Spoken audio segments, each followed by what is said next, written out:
Aujourd'hui, les cantines, la restauration sociale, celle qui s'adresse à tous, elle a l'obligation de mettre une plus grande quantité de produits sous label, et notamment de produits bio, de produits locaux, et aussi de protéines végétales. Et malheureusement, ça a toujours été annoncé par il faut faire du repas sans viande. C'est une des dispositions de la loi. Mais l'idée, c'est pas du tout d'être contre la viande. C'est d'aller vers des meilleurs approvisionnements de viande et de ramener pour ça une diversité alimentaire de produits végétaux, les légumineuses, les céréales, mis en scène dans des plats acceptables par des enfants, faisables par des équipes de cuisine et qui permettent à tout le monde de dire on va manger peut-être un peu moins de viande mais de meilleure qualité, mais surtout on va enrichir en diversité les repas. L'histoire de ça, elle commence il y a bien une dizaine d'années, quand la restauration scolaire de Saverdun décide de remettre du terroir dans les menus et de prendre le temps de manger. Donc au travers du repas, toute une démarche de qualité gustative, d'ouverture au goût et on prend le temps de manger. C'est un moment convivial, c'est un moment important. Il ne s'agit pas que de se nourrir, il s'agit aussi de le faire correctement et en étant conscient.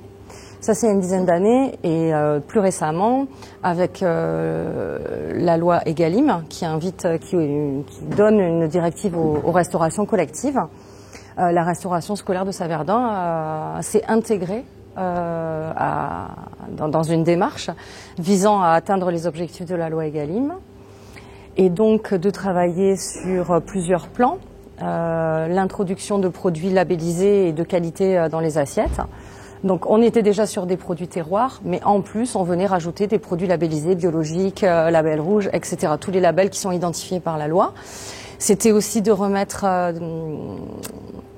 de diversifier l'alimentation par l'introduction notamment de menus alternatifs, plus autour du végétal et de la protéine végétale, donc tout ce qui est légumineuse, etc.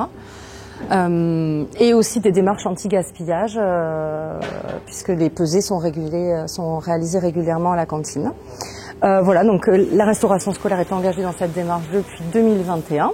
Et il y a 2 ans, le mouvement des cuisines nourricières était déjà venu former l'équipe de cuisine à une cuisine alternative plus diversifiée en termes de protéines.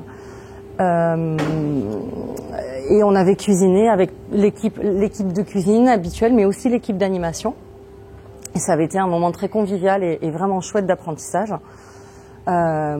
Et cette fois-ci, l'idée, c'était de venir renforcer, de venir asseoir encore plus les connaissances.